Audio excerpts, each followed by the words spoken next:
वैसे भी आज गंगा दशहरा है। भगवान शंकर की जटा से जिस प्रकार जाह्नवी गंगा प्रवाहित हुई, और गंगा भुक्तिम च मुक्तिम च ददासि नित्यम भावानुसारेण सदा नराणाम, भुक्ति और मुक्ति भाव के अनुसार सभी मनुष्यों को प्रदान करती है। मुझे लगता है जिस तरह से भगवान शंकर की महादेव की जटा से गंगा जी प्रवाहित हुई, और वो गंगा जी भगवान श्री हरि के चरण की धोवन है भक्ति की दृष्टि से, और ब्रह्मद्रव है ज्ञान की दृष्टि से। तो गंगा के स्थान पर मैं सीधे ही संस्कृत भाषा को रख सकता हूं। ब्रह्म धोवन होने के नाते और भगवान श्री हरि के चरण की धोवन होने के नाते जो महिमा गंगा जी की है, वही महिमा देवभाषा होने के नाते, दैवी गुणों से युक्त महापुरुषों की भाषा होने के नाते संस्कृत बहुत महत्वपूर्ण है। गंगा जी की तरह ही शीतल, निर्मल, मधुर, तरल, सरल, सारे गुण संस्कृत में। और जिस प्रकार गंगा भुक्ति मुक्ति दोनों प्रदान करती है, मैं समझता हूं कि ये संस्कृत भाषा भी भुक्ति भी देगी। संस्कृत भाषा के विद्वानों का सम्मान होना चाहिए, और हो रहा है, आज हो रहा है। धीरे धीरे लोग समझ रहे हैं, विदेशों में भी लोग समझ रहे हैं। विदेश की कई यूनिवर्सिटीज़ में, विश्वविद्यालयों में पढ़ने वाले, पढ़ाने वाले जब मुझे मिलते हैं और उनके साथ वार्तालाप होता है, उनके संस्कृत ज्ञान को देखकर मन प्रसन्न होता है।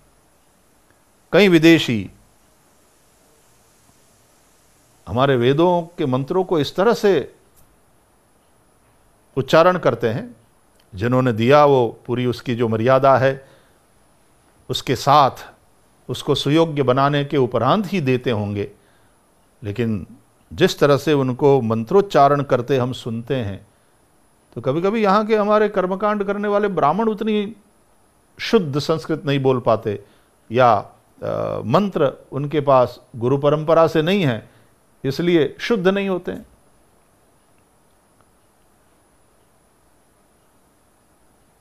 तो पूरे विश्व में ऐसे लोग पढ़ा रहे हैं और उनकी एक मान्यता हुई है, उनका एक महत्व, और वो अच्छा कमा भी रहे हैं। तो भुक्ति, धन और कीर्ति दोनों प्राप्त होता ही है संस्कृत भाषा से भी। लेकिन अन्य भाषाएं फिर मुक्ति नहीं प्रदान कर सकती, और यहां भुक्तिम च मुक्तिम च ददासि नित्यम। संस्कृत भाषा का आश्रय लेकर के जो पढ़ा है, निश्चित रूप से वो सब प्रकार की भुक्ति को प्राप्त करने के उपरांत भी अनासक्त भाव से संसार में रहेगा, अपना कार्य भगवान की पूजा के भाव से करेगा, वंश परंपरा को भी बढ़ाएगा, तो अपने बच्चों को भी ये भाषा देने का प्रयत्न करेगा। तो जीवन की धन्यता अतः इसलिए चाहे जितने भी हम पढ़े लिखे हो, अन्य भाषाओं के ज्ञाता हों, लेकिन यदि खास करके एक भारतीय होने के नाते और एक भारतीय के लिए यदि वह संस्कृत थोड़ी बहुत भी नहीं जानता, तो मुझे लगता है उसकी पढ़ाई अधूरी है।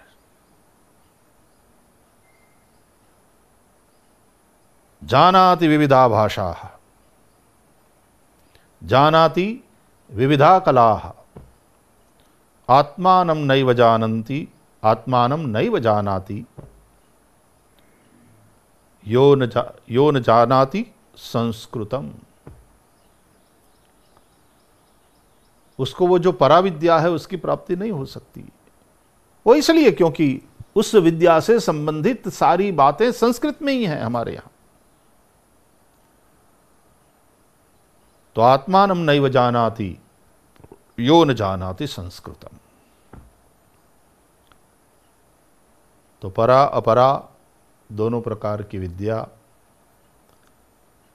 इस भाषा से हमको प्राप्त हो सकती है।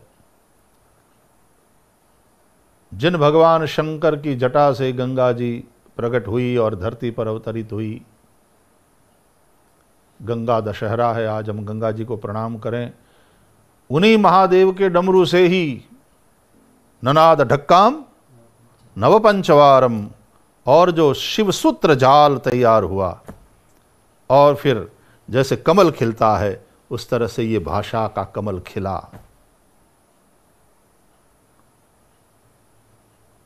निश्चित रूप से वहाँ जहाँ कमल है वहाँ लक्ष्मी होती ही है। निश्चित रूप से जहाँ लक्ष्मी है वहाँ विष्णु होते ही हैं, क्योंकि लक्ष्मी सदा विष्णु की सेवा में समर्पित रहती हैं और वो मोक्षदाता है, तो मुक्ति भी सुनिश्चित हो ही जाती है। तो गंगा जी जिस तरह हमारे खेतों को सींचती है और फसलों को, पैदावार को बढ़ाती हैं और भौतिक रूप से भी हमको संपन्न करती हैं, और गंगा में नहाने वाला, गंगा को प्रणाम करने वाला, गंगा का दर्शन करने वाला, गंगे तब दर्शनान मुक्ति ही, मुक्त हो जाता है। तो ये वाली भाषा भी उस गंगा जी की तरह ही है।